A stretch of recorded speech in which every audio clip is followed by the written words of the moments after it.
나무가 없던 지구에 6m 높이의 거대한 기둥들이 솟아 있었습니다. 그것들은 나무가 아니었어요. 식물도 아니었고 동물은 더더욱 아니었죠.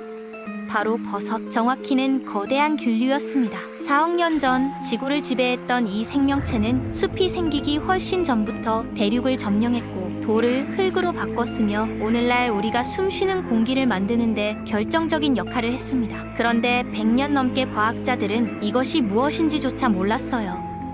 오늘은 지구 최초의 거인들, 그리고 지금도 우리 발밑에서 세상을 움직이는 보이지 않는 왕국에 대한 이야기를 들려드리겠습니다.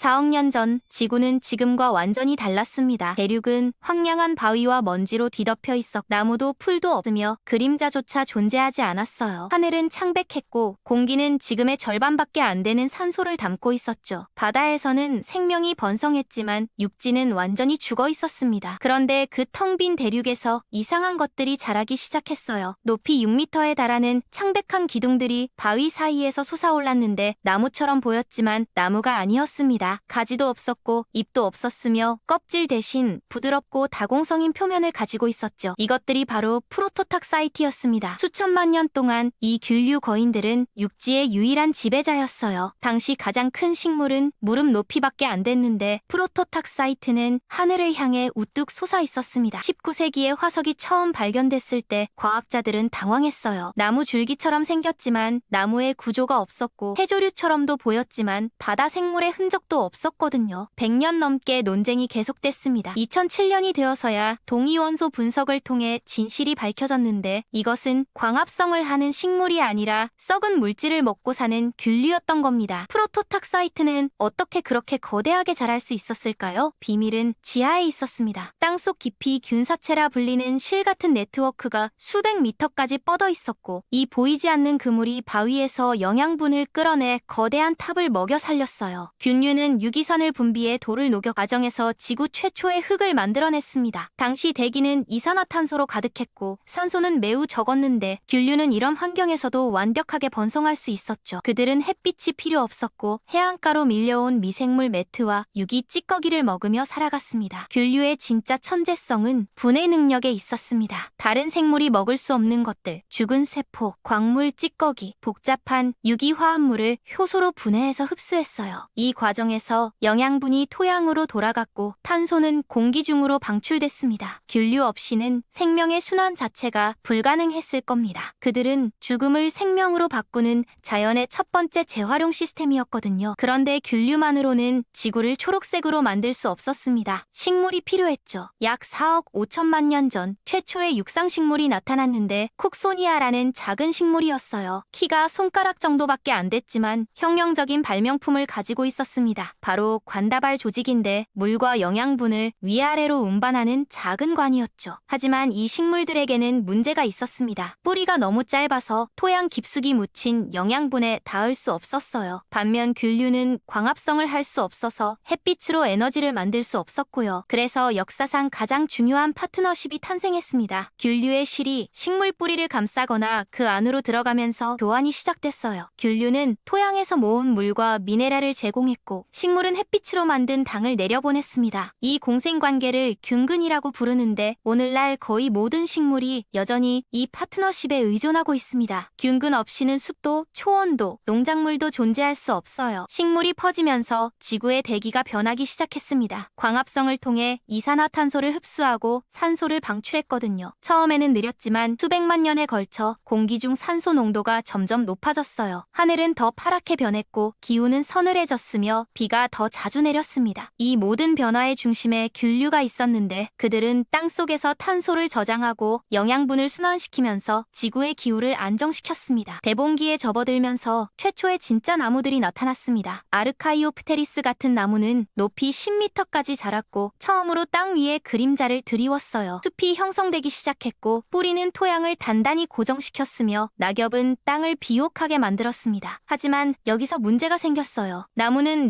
리그닌이라는 매우 단단한 물질로 만들어졌는데 처음에는 어떤 생물도 이걸 분해할 수 없었거든요. 죽은 나무들이 쌓이고 쌓였고 탄소가 대기에서 빠져나가면서 지구는 점점 차가워졌습니다. 수천만 년에 걸쳐 균류는 적응했습니다. 새로운 효소를 진화시켜 리그닌을 분해할 수 있게 돼 마침내 나무를 순환시킬 수 있게 됐어요. 이 균류들은 오늘날에도 활동하고 있는데 숲 바닥에서 죽은 나무를 천천히 흙으로 되돌리고 있습니다. 그들 없이는 숲이 자신의 찌꺼기에 질식했을 거예요. 대봉기 말에 대량 멸종이 일어났습니다. 산소 농도가 떨어지고 바다가 산소 부족 상태가 되면서 많은 생물이 사라졌어요. 숲도 줄어들었죠. 하지만 균류는 살아남았습니다. 그들은 항상 그랬듯이 죽은 것들을 먹으며 번성해 행성이 회복하도록 도왔어요. 균류는 멸종 사건에서 살아남는데 특화돼 있거든요. 빛이 필요 없고 안정적인 기후도 필요 없으며 썩어가는 것이 있는 곳이면 어디든 살 수 있으니까요. 오늘날 균류는 여전히 모든 생태계의 기초입니다. 숲 아래에서 그들의 균사체 네트워크는 나무들을 연결하는 우드와이드 웹을 형성하고 있어요. 이 네트워크를 통해 나무들은 영양분과 물을 공유하고 심지어 화학 신호로 경고까지 보냅니다. 한 나무가 해충의 공격을 받으면 균류 네트워크를 통해 이웃 나무들에게 알려서 방어 물질을 생산하게 만들죠. 늙은 어미나무는 어린 묘목에게 탄소를 보내 그들이 자랄 수 있게 도와줍니다. 과학자들은 토양의 균류 네트워크가 인터넷처럼 작동한다는 걸 발견했습니다. 정보가 흐르고 자원이 재분배되며 전체 생태계가 하나로 연결되는 거죠. 어떤 균류 네트워크는 수 킬로미터에 걸쳐 펼쳐져 있고 수천 년 동안 살아왔습니다. 오리건주에 있는 아르밀라리아 오스토에라는 균류는 지구상에서 가장 큰 생물인데 면적이 거의 10제곱킬로미터에 달하고 무게는 수백 톤이며 나이는 2000년이 넘었어요. 균류는 기후도 조절합니다. 매년 균류는 약 130억 톤의 탄소를 토양에 저장하는데 이는 모든 바다와 대기가 교환하는 양보다 많습니다. 균류가 없다면 지구는 훨씬 더 뜨거웠을 거예요. 그들은 죽은 식물을 분해하면서 일부 탄소를 공기로 방출하지만 많은 양을 토양에 가두거든요. 일부는 수백 년, 심지어 수천 년 동안 저장되기도 합니다. 인간 역사에서도 균류는 중요한 역할을 했습니다. 효모라는 작은 균류가 빵을 부풀리고 맥주를 발효시켰어요. 사람들은 그게 뭔지 몰랐지만 수천 년 동안 사용해왔죠. 1928년 알렉산더 플레밍이 페니실린을 발견했을 때 그건 곰팡이가 만든 화학물질이었습니다. 이 발견은 수백만 명의 생명을 구했고 현대의학을 변화시켰어요. 오늘날 우리가 사용하는 많은 약들이 균류에서 유래했습니다. 균류는 우리 몸속에도 살고 있습니다. 피부에, 장에, 폐에 박테리아와 함께 미세한 생태계를 형성하면서 우리의 면역 체계를 돕고 있어요. 우리 집에도 있고 토양에도 있으며 우리가 먹는 음식과 숨쉬는 공기에도 있습니다. 균류 없이는 인간이 존재할 수 없죠. 지금도 숲 바닥 아래에서 보이지 않는 뇌가 펼쳐져 있습니다. 머리카락보다 가는 수십억 개의 실들이 뿌리를 감싸고 돌을 녹이며 죽은 것을 분해하고 있어요. 이 네트워크는 4억 년 전에 시작됐고 한 번도 멈춘 적이 없습니다. 프로토탁사이트가 황량한 대륙에 홀로 서 있던 그 시절부터 말이죠. 우리가 숲속을 걸을 때마다 고대의 왕국 위를 걷고 있는 겁니다. 발밑의 모든 흙 한 줌에는 수백만 년의 역사가 담겨 있어요. 균류가 돌을 흙으로 바꾸고 죽음을 생명으로 바꾸고 지구를 초록 행성으로 만든 흔적 말이죠. 나무들이 하늘을 지배하는 것처럼 보이지만 진짜 권력은 아래에 있습니다. 어둠 속에서 조용히 끊임없이 일하는 실들 속에 말이에요. 균류 왕국은 사라지지 않았습니다. 단지 더 깊이 들어갔을 뿐이죠. 그들은 여전히 세상을 먹여 살리고 공기를 정화하고 숲을 연결하고 있습니다. 모든 숨, 모든 들판, 모든 정원은 이 보이지 않는 파트너십 위에 지어졌어요. 식물은 위를 향해 자라고 균류는 아래로 뻗어나가며 둘은 함께 지구를 살아있게 만듭니다. 다음에 숲속을 걸을 때 잠시 멈춰서서 땅을 내려다보세요. 그 아래에는 행성보다 오래된 네트워크가 있고 나무들 사이로 속삭임이 흐르며 4억 년의 역사를 간직한 왕국이 숨쉬고 있습니다. 보이지 않지만 영원한 지구의 진정한 지배자들이 말이죠.